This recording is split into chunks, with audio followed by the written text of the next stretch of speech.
क्या ईरान के सामने अमेरिका झुक गया है? क्या अमेरिका को इस बात की चिंता थी कि ईरान के आसपास उसके जितने भी साथी थे, सबने उसके खिलाफ बगावत कर दी थी? जी हां, यूएई, सऊदी अरब, तुर्की, कतर, सब ने कह दिया था कि हम अपने बेसिस का इस्तेमाल नहीं करने देंगे। लिहाजा अब डोनाल्ड ट्रंप के तेवर बदल गए हैं। उनका यह कहना था कि ईरान जिस आदमी को मौत की सजा देने वाला था, अब नहीं देगा। लिहाजा ईरान पर हमले का प्लान, हालांकि उन्होंने कहा नहीं कि हमले का प्लान कैंसिल, मगर उनके तेवर से स्पष्ट हो जाता है कि ट्रंप अब नर्म पड़ गए हैं। दोस्तों, इसलिए नहीं क्योंकि ईरान ने उस एग्जीक्यूशन को, उस सजाए मौत को मुलतवी कर दिया है। क्योंकि आप जानते हैं, पहले खबर यह आ रही थी, एक प्रदर्शनकारी को, 26 वर्षीय एक प्रदर्शनकारी को आज फांसी दी जाएगी और उसी के चलते अमेरिका हमला करने वाला था। मगर आप जानते हैं, अमेरिका को हमला करने के लिए कोई वजह नहीं चाहिए। पिछली बार जब परमाणु ठिकानों पर हमला किया गया था, तब क्या वजह थी? फिर भी अमेरिका ने कर दिया था ना।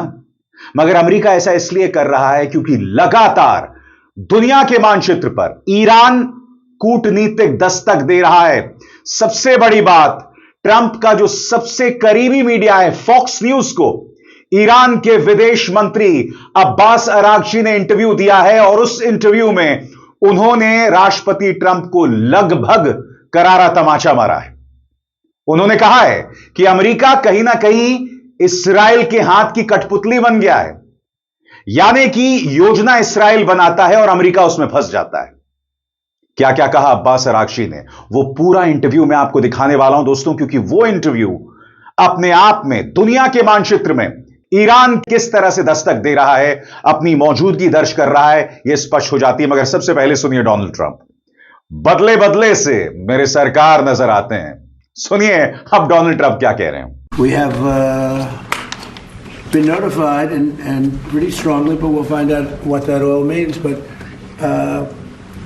we've been told that the killing in Iran is stopping, and it's stopped, and it's stopping. And there's no plan for executions or executions. So I've been told that on good authority. We'll find out about it.